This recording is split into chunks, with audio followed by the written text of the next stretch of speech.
Welcome to This Week in East Brunswick. This program marks the 10th anniversary of East Brunswick's news and information program.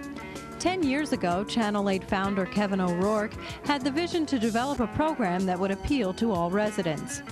The decision to increase local coverage in the form of a weekly news program was based on a survey conducted in 1981. This Week in East Brunswick was created to reflect the community in a way that no other program can. In 1981, the news was 15 minutes long, and in 1984 it was expanded to a full half-hour show. This 10th anniversary program marks over 500 editions filled with people, activities, and events in East Brunswick. In 1981, over 4,500 homes, about 40% of the homes in East Brunswick, received cable television. This year, over 11,000 homes, or about 75% of the homes, are cabled and therefore receive Channel 8. In a survey conducted in 1988, This Week in East Brunswick was noted as the most popular program produced by Channel 8 and watched by the community. Because of the diversity of events covered on the news, there is a built-in audience. And as Kevin O'Rourke once said, cable is the only way to show a community to itself. We begin this program with a look at the very first program from June 4th, 1981. Featured on this show was the Memorial Day Parade. As a comparison, here's how the parade looked in 1981 and now in 1991. We'll show you more of this year's parade later in the show. Also highlighted on the first show was a Sewerage Authority meeting, the High School Senior Variety Show, and the Women's Softball League. Throughout today's program, we'll show several clips from past editions of This Week in East Brunswick. Several of these will include familiar faces from throughout the years. Many people, including township staff and volunteers, have contributed over the years to the making of This Week in East Brunswick. Each brought to the program their particular expertise, neatly packaged in short-run and sometimes very long-run series. The topics of these informational segments ranged from fashion to photography, to dining out, and to dealing with addictions. Some of the hosts from our regular programs have interviewed for the news or recorded informational pieces in addition to producing their half-hour monthly shows. Dolly Vasta has spent many evenings taping arts updates, alerting viewers to upcoming performances and exhibits in the area. Ken Shalhoub enjoyed presenting health facts for many years. And Paul Hansen, host of You and Your Money, has simplified complicated money matters with money tips. Sports Talk producer and host John Magliaro traveled out to the fields and courts to interview athletes and coaches. And Stuart Davis volunteered his time to interview guests about a variety of topics. Not all township staff members are eager to be on TV, but a few have been willing to make an appearance to share their special areas of concern with residents. Vic Romatowski and Animal Control Officer Mike Mansfield have been quick to attract interest with furred and feathered friends. And Mike Opaleski, Director of Public Works and Water Resources, has kept us all informed about the township's evolving recycling program. Judith Lebline, Karen Burke, and Carol Bruno have made regular appearances to promote township-sponsored recreational activities. And Cynthia Schachter is always ready to talk about what's happening at the Senior Center. Adrian Eisner, producer of Consumer Aware, deserves an award for hosting the longest-run series on This Week in East Brunswick. No sooner had Channel 8 gained municipal access status than Adrian began using it to inform residents about all kinds of consumer issues. Others who have contributed regularly to This Week in East Brunswick include Peggy Ballister-Howells, who has provided information about gardening and composting.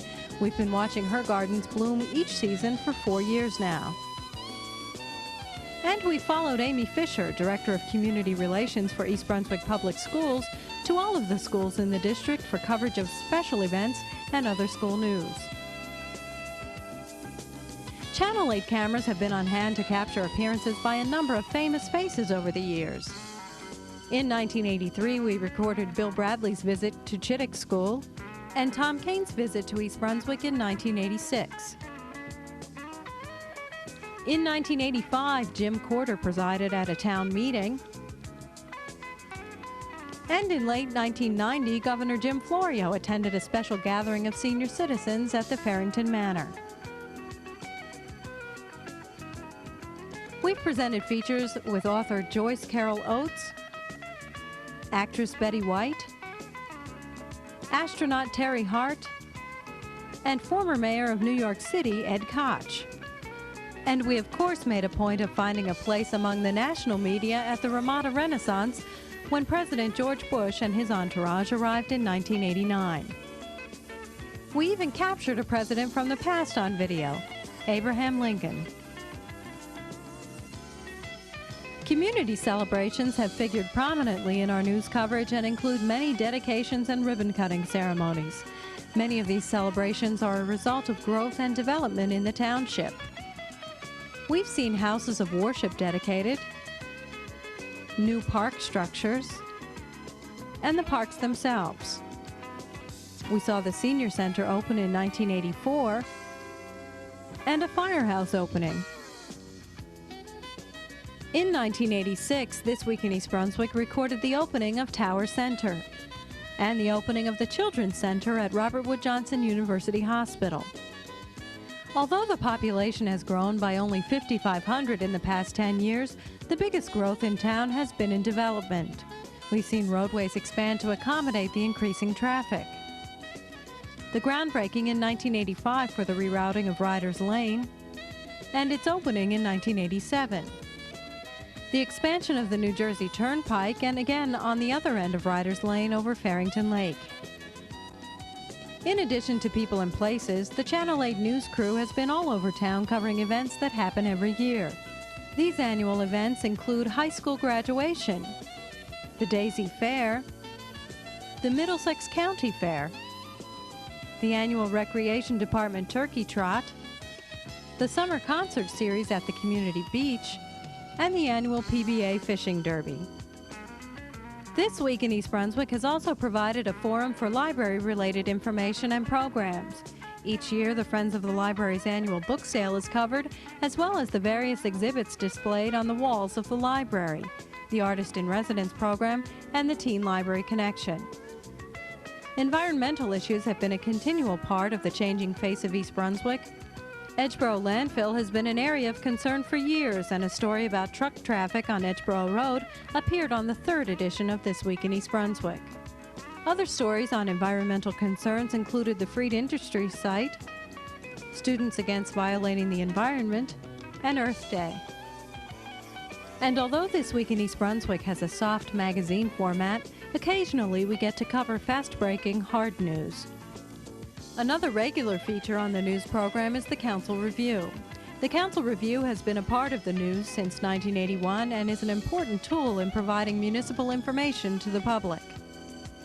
There are hundreds of events, people, and activities that have been featured on This Week in East Brunswick over the past 10 years. We've only been able to show you a handful of what has been taped compared to what remains on our shelves. So as you can see in this small sampling, This Week in East Brunswick is a direct reflection on you as residents of this community and as viewers of Channel 8. We'd like to thank you for watching and for your continuing support. Carmela Maria Fuentes learned some pretty important things at school today. Things that could make her life a lot happier. Thanks to teaching tools developed by the American Heart Association, Carmela learned all about her heart, about how it sounds, how it feels, even what to eat to keep it healthy. Hey, Grandma! Lessons learned in the laboratory are now lessons for your children. You want to feel my heart, Grandma? You can help prevent heart disease. We can tell you how. Now let's take a look at the new shows scheduled for June on Channel 8. On Monday morning, join Lenore Kulik for Crunches and Choreography on Look Great, Feel Great at 10 o'clock. At 10:30, Stories from the Library features stories about alligators. On Tuesday evening, Paul Hansen finds out how to deal with the rising cost of medical insurance on You and Your Money at 7:30. Real Estate Quarterly follows at 8 with information on how to go through the real estate tax appeal process. Wednesday night at 7:30, a special 10th anniversary of Spotlight on Education will be featured with a retrospective on the past 99 shows. At 8 o'clock, we'll show you a season's best of 18 growing up in East Brunswick. On Thursday night at 7 and 8, This Week in East Brunswick begins its 11th year of production. Let's Talk Health is on at 7:30 with a look at the year in review. And as always, tune into the Channel 8 Community Bulletin Board for updates on program schedules and township and community events.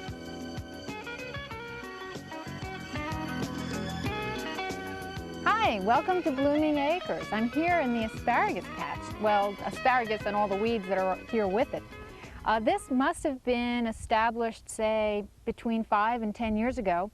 The roots seem to be quite healthy. I was rather surprised when so much came up from what looks like really just a weed patch. As you can see here, there's quite a few asparagus growing.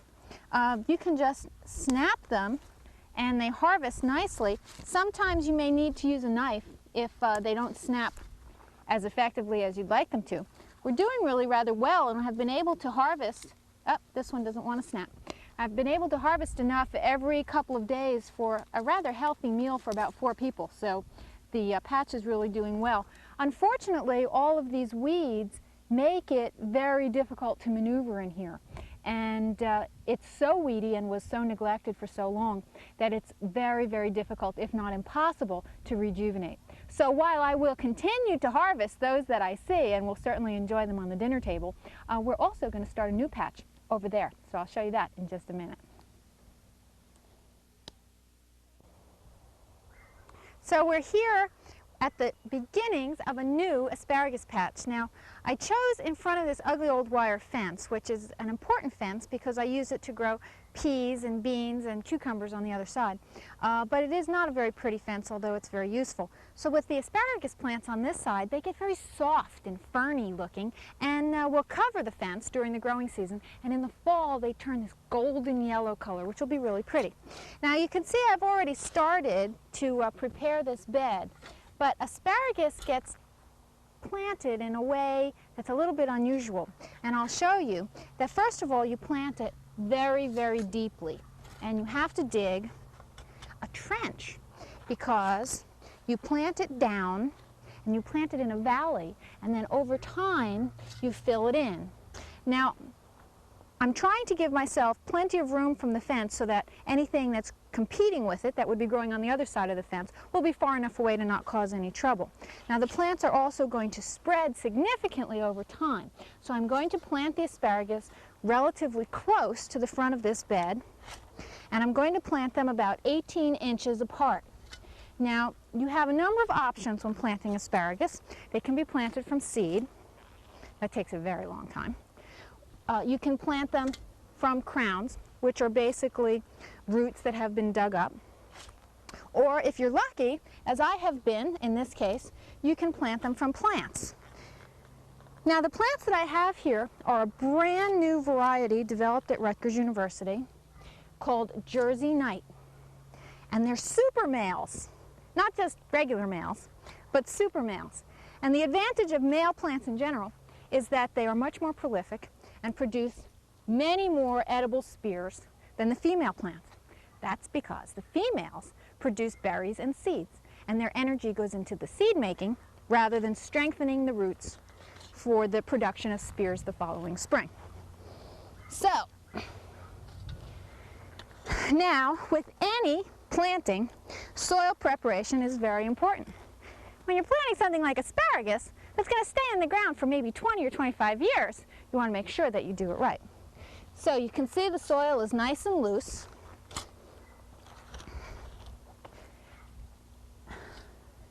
And the trench is close to the front of the 3-foot bed. And I have here some excellent, excellent aged manure that we'll mix in.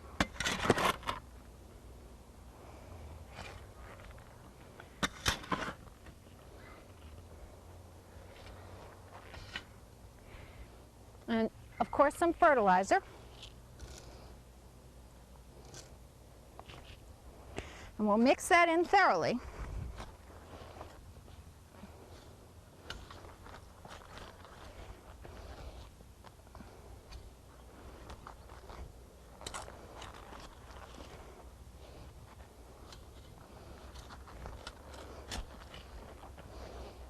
All right, now I want to show you one of these plants. This is a Jersey Knight, and you can see it's already almost 4 feet tall, but nice and soft and pretty on the top. Now, one of the tricky parts about planting this is that we want to make sure that it's in the ground far enough so that ground level is about here. So this whole pot has to go that far in the ground, and then this part will eventually be filled in with soil. So as you can see, we've got a ways to go yet. It's got to go down significantly deeper. So let's dig down one more time. Thank goodness we have some nice sandy soil here.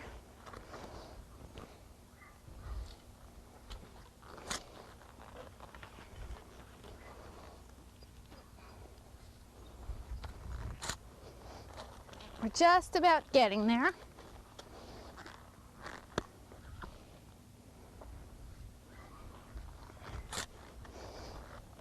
Okay, I think that might do it.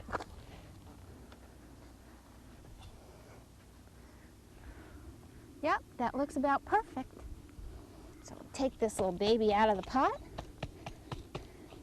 Now it's very important that these top growth, these ferns here, do not get broken, because that's what's nourishing the roots. Now if these first new fronds get damaged, well then we'll weaken the plant significantly. So it's real important that that not get injured.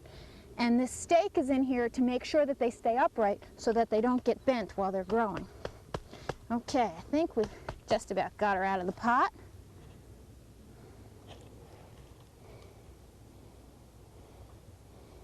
Oh, doesn't really want to come out. Come on, you can see it's got a lot of roots down at the bottom. There we go. See all those nice healthy roots? We'll stick that way down there. Okay, put some of this good soil that's been mixed with the compost.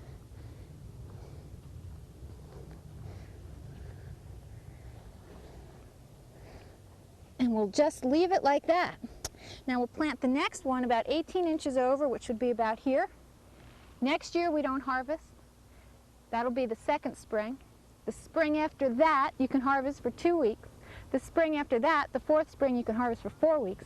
And the fifth year and subsequent years, as long as it stays healthy, you can harvest for 8 weeks. So it'll be a while before we eat any. But at least we're getting a good start. We'll see you here next week at Blooming Acres. Sunday was the township's annual Memorial Day parade and celebration. If you missed it, here's a chance to see the parade, or if you were there, you can enjoy it all over again.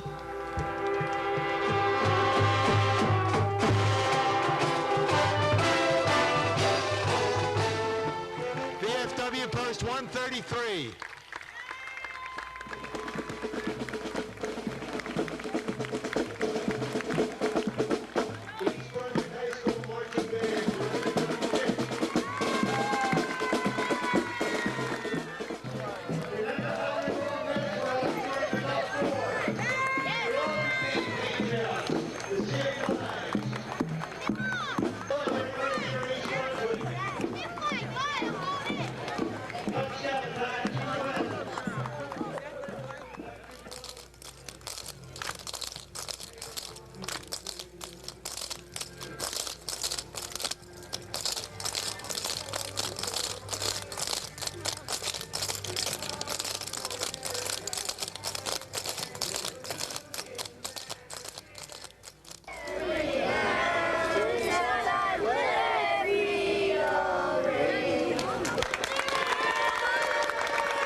And now the East Brunswick Public Library.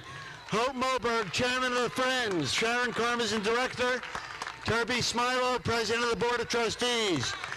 One of the best libraries in the country. The best video, the best reference staff, the best new technology. And a really quiet study room. Sharon Karmazin, Director. A focal point for the East Brunswick Township population. Show us your library card.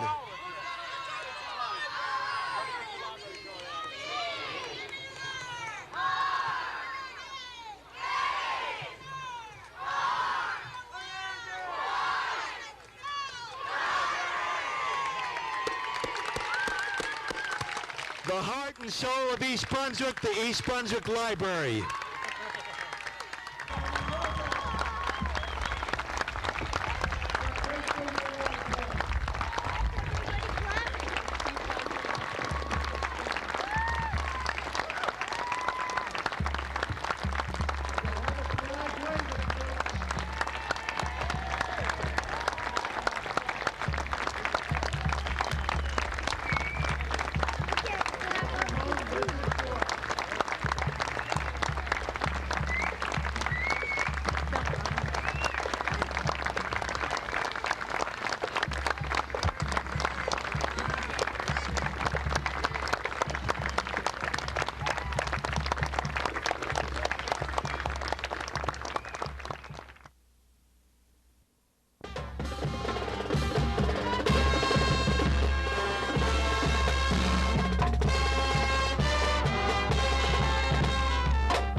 At Monday night's Township Council meeting, council members discussed an ordinance that would require some township volunteers to be fingerprinted. In an ordinance that was passed on first reading at the May 13th meeting, prospective volunteers for East Brunswick's fire squads and rescue companies would have to become fingerprinted and have a full background check. Council members had a lengthy discussion, and Councilman Thomas Clark was fully opposed to the ordinance. We're talking about volunteers, and I am, for one, don't like to see volunteers have to be put through a fingerprint check for the reason that I believe that it's going to discourage volunteers from coming forward because I'm afraid of some minor mistake they might have made in their life of this information being made public, even though we are told in our memo that it would be kept confidential, but it's still going to be handled through various department heads and people in the fire department and rescue squad. I would imagine the department heads down there, and it does leave an opportunity for information to be leaked. Council members agreed to table the ordinance for later discussion and a possible vote on June 24th. In other council-related news, the Board of Education accepted the council's recommended cuts in the 1991-92 school budget. At an earlier meeting, the Township Council reviewed and cut about $575,000 from the proposed $62.2 million budget. Voters rejected the budget in April and forced the Board and Council to make necessary cuts. This year's Board of Education budget would raise the tax rate by about 5 cents per $100 of assessed property value.